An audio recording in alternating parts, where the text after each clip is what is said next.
આજે જીતેગા. અરે સાક્ષી તું ટીવી ફોડી નાખે આટલું બધું તો ફાઇનલી મિત્રો તમે જોઈ શકો છો જો સાક્ષી આજે ટીવી સાફ અને આ શું ઇન્ડિયા કરો છો તમે ઇન્ડિયા શું અને હિના કેમ આજે આટલું બધું વહેલું જમવાનું કેમ અરે પપ્પા તમને ખબર નથી આજે મેચ ચાલુ થવાની છે 7 વાગે. શું વાત કરો છો અને આ ભારત અને વિજયલાલ ન્યુઝીલેન્ડ સાક્ષી તો ફાઇનલી મિત્રો સાક્ષીને બોલતો થોડીક તકલીફ થાય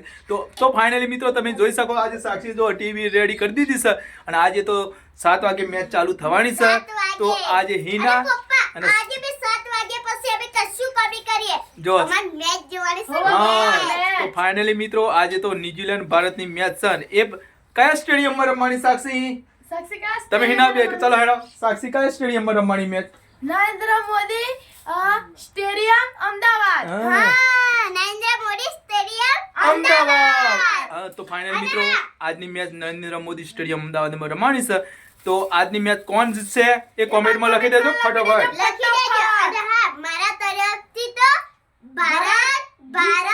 જીતવાના છે એ જ ભારત. આ તમારી વાલી સાક્ષી બોલી દીધી એટલે ભારત જ જીતી ગયું સમજી લઉં તો ફાઇનલી મિત્રો સાક્ષીના તરફ તો ભારત જીતી ગયું તો કોમેન્ટમાં લખજો આજની મેચ કોણ જીતશે અને 7 વાગે ફાઇનલી મિત્રો મેચ ચાલુ થવાની છે તો સાક્ષી અમને તૈયાર આજે તો ફટાફટ જમવાનું પણ બનાવી દીધી છે જો ટીવી સાફ કરી દીધી તો ફાઇનલી મિત્રો 7 વાગે મેચ ચાલુ થવાની છે તો હિના એમને તો જમવાનું પણ રેડી કરી શાક બનાવી દીધું હો પપ્પા શાક બનાવી તો દીધું. હવે ને સર